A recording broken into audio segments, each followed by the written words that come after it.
Religion is a belief system. This is one of the most common, quick and dirty definitions of religion that I see around, but it's also one of those definitions that's so reductive that it obscures more than it helps. To call religion a belief system is to assume that belief is the primary component of religion. That religion is all about an individual's cognitive assent to certain propositions about the supernatural and the universe. I disagree with this take because it overemphasizes interior thought over and above external action and social connections. Religion is not just what people think, religion is something that people do. Quoting one of my favorite scholars of religion, Dr. Kelly Baker, belief doesn't quite explain what religious people do or even why they do what they do. It cannot encapsulate the messy richness of religious practice. Let's try to visualize this.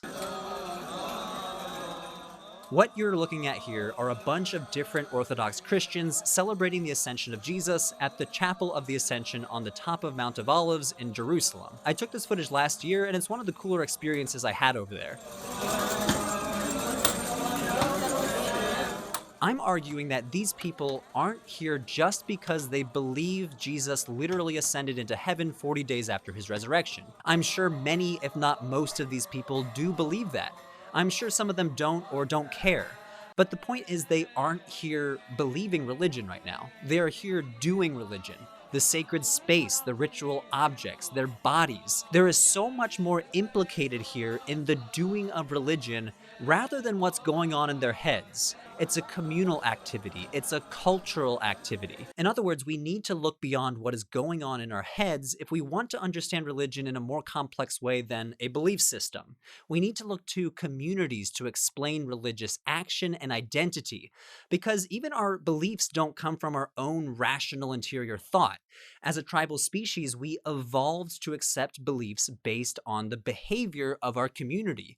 We evolved to mimic each other. So, in some respects, religious practice precedes religious belief. I'm basing this off of a theory of religious belief called credibility enhancing displays, developed by anthropologist Joseph Henrich. The theory posits that people are more likely to believe a religious proposition if they see someone acting in a manner as if that belief is true. These are called credibility enhancing displays. Thus, a child is much more likely to believe that Jesus will rapture all Christians if they see their parents acting as if the rapture will really happen.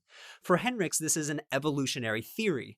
Natural selection favored a reliance on credibility enhancing displays in determining how much to commit to or believe in a particular representation. Learners evolved to look for displays, often actions, that indicate a model's degree of commitment to or belief in verbally expressed representations. To hammer this point home, in the words of the scholar of religion Leslie Duro Smith, becoming a productive member of society largely depends on our internalization of things we have been trained to do before we ever pair them with an accompanying belief. So notice the words I keep using. Practice, actions, community, society, focusing on individuals' beliefs as the primary component of religion and religious identity misses these enormously important social aspects of action and community. So, to conclude, I've always avoided defining religion as a belief system. I'd rather call it something along the lines of a mode of living that is comprised of certain beliefs, behaviors, and identities shared among a community. Now, even that definition has holes in it, but if your definition stops with belief system, you are only defining one small sliver of religion that prioritizes individual thought over societal influence and conditioning. I have some further research in the description below from scholars of religion a lot smarter than me, and if you'd like to check my research.